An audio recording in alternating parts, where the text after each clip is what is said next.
नमस्कार, आपका भारत लाइव है। खबरें तो लगातार आप सुन रहे हैं, लेकिन कुछ खबरें ऐसी हैं जो बिहार में राजनीतिक उथल पुथल का कहीं ना कहीं इशारा संकेत दे रही हैं।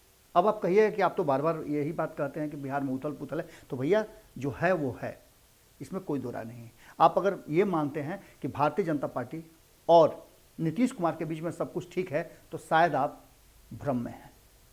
आप वो बातें कह रहे हैं कि सूरज पश्चिम से उगता है और पूरब में डूबता है। बिल्कुल इसी अंदाज में आप लगातार शराबबंदी को लेकर के जिस तरह की बातें चल रही हैं, आपको बेहतर पता है। इसके साथ और भी कई ऐसी बातें सामने आ रही हैं जिसको लेकर के भारतीय जनता पार्टी और नीतीश कुमार की जदयू के बीच में तलवारें खींच गई हैं। ये सामने से भले नजर नहीं आ रहा हो, लेकिन भीतर खाने में जिस तरह की चर्चा हो रही है वो स्पष्ट कर रही है कि दोनों के बीच में सब कुछ ठीक ठाक नहीं। हमने आपको खबरों के माध्यम से बताया था और संपादक नमन मिश्रा जी के साथ बातचीत के दौरान भी हमने आपको इस बात का तस्दीक किया था कि कहीं ना कहीं भारतीय जनता पार्टी को चिंता इस बात की है कि उत्तर प्रदेश चुनाव में क्या होगा। उसके ठीक पहले जब नीतीश कुमार जश्न मना रहे हैं 15 साल का, तो आपको पता है कि भारतीय जनता पार्टी ने क्या किया था। एक तो पटना में ही उनके ठीक सामने 100 कदम की दूरी पर बड़ी योजना बना रही थी कि नीतीश कुमार की नीतियों को और उनके ऊपर भारतीय जनता पार्टी और प्रधानमंत्री नरेंद्र मोदी की नीतियां कैसे आम जनता तक पहुंचाई जाए। दूसरी तरफ नीतीश कुमार के 15 साल के शासन को किस तरह से धत्ता बताया। अब इन सारी बातों का खुल करके एक दूसरे पर आरोप प्रत्यारोप का दौर जारी हो गया है।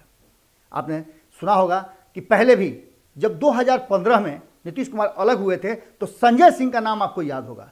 संजय सिंह लगातार सुबह उठते थे, सातु पानी लेकर के बैठ जाते थे और किस तरह से भारतीय जनता पार्टी को कोसते थे। एक बार फिर से वो सिलसिला शुरू हो गया। हालांकि तब संजय सिंह मुख्य प्रवक्ता हुआ करते थे, आज वो वर्तमान में एमएलसी हैं और नीतीश कुमार के करीबियों में से उनका एक बड़ा नाम है। अगर करीबी हैं तभी तो एमएलसी हैं।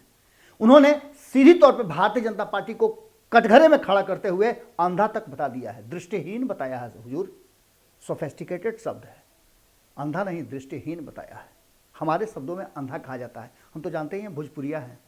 तो अंधा जब बताया है तो आप समझ लीजिए कि क्या भारतीय जनता पार्टी धृतराष्ट्र है, और अगर धृतराष्ट्र है तो उसका परिणाम क्या होगा आप बेहतर समझ सकते हैं। सीधी तौर पे सांकेतिक भाषा में राजनीति में बहुत कुछ कहा जाता है, बहुत कुछ किया जाता है, और नीतीश कुमार जब चुप होते हैं तो परिणाम बहुत कुछ होता है। नीतीश कुमार की टीम पूरी तरह से एग्रेसिव हो गई है और भारतीय जनता पार्टी को नीति आयोग के रिपोर्ट्स के आधार पर पूरी तरह से कटघरे में खड़ा कर रही है और यह कह रही है कि जो दृष्टिहीन है उन्हें बिहार का विकास नजर नहीं आता है। हालांकि विकास तो विपक्ष को भी नजर नहीं आता है। और इन सारी बातों को लेकर के जहां एक तरफ भारतीय जनता पार्टी और नीति आयोग, आपको पता है कि नीति आयोग किसके हाथ में है। प्रधानमंत्री नरेंद्र मोदी नीति आयोग के सर्वे सर्वा हैं। उनके बिना इजाजत के नीति आयोग कोई रिपोर्ट लेकर के नहीं आती है। लेकिन हम पिछले 4 दिनों से लगातार आपको बता रहे हैं, जब से नीति आयोग की रिपोर्ट आई है, और ये रिपोर्ट आने का समय भी आपको पता ही है कि जब नीतीश कुमार का जश्न मनाया जा रहा था 15 साल बेमिसाल का, तो उसी समय नीति आयोग का रिपोर्ट आकर के सारे जश्न में किरकिरी हो गया। अब संजय सिंह के इस बयान के बाद बिहार की राजनीति में एक बार फिर से उथल पुथल की संभावनाएं प्रबल हो गई हैं। देखने वाली बात यह होगी कि जो लगातार हम कह रहे हैं कि नीतीश कुमार अपनी एक्सपायरी साथ लेकर के आए हैं, हर दवा के साथ एक्सपायरी लिखी होती है। अगर आप गौर से पढ़ें तो आप देख लीजिएगा, अगर एक्सपायरी दवा आप खा रहे हैं तो निश्चित रूप से कहीं ना कहीं परेशानी में आप पड़िएगा। तो देखने वाली बात होगी कि एक्सपायरी दवा क्या एक्सपायर हो चुकी है। जैसे ही उत्तर प्रदेश और 5 राज्यों में होने वाले चुनाव की घोषणा होगी तो क्या ये एक्सपायरी दवा अपना असर दिखाना शुरू कर देगी।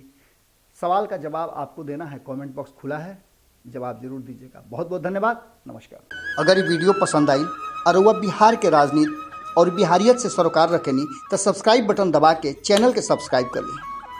ओजे एगो घंटी बा, ओकरा बटन दबा देला से कुल सटीक और मारक खबर रुआ मुफ्त में मिल जाई। अगर रुआ पत्रकारिता के हमनी के नया प्रयोग में सहयोग कर चाहतानी तो ज्वाइन बटन दबा दी। पेटीएम नंबर नोट कर ली 9386816700। धन्यवाद।